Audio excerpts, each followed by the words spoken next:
Unlock the power of seamless business automation by connecting your Shopify store to N8n. First, navigate to your Shopify admin on the left-hand sidebar. Find and click on the Apps section. Within the Apps section, locate the search bar at the top and type in N8n. Select the official N8n integration from the search results, then click the Add App button to initiate the connection. You'll be presented with in-app installation screen. Review the permissions N8n requires and click the Install App button to proceed.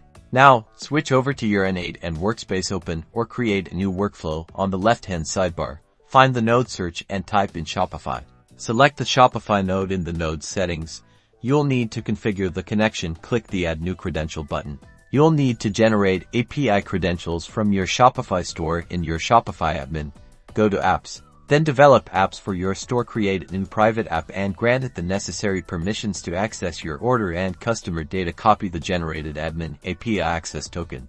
Paste this API access token into the designated field in N8, and you'll also need to enter your Shopify store's URL. Once saved, your Shopify store is successfully connected. You can now select triggers like new order or new customer, and define actions such as adding customer data to a CRM or sending email notifications, all within N8n.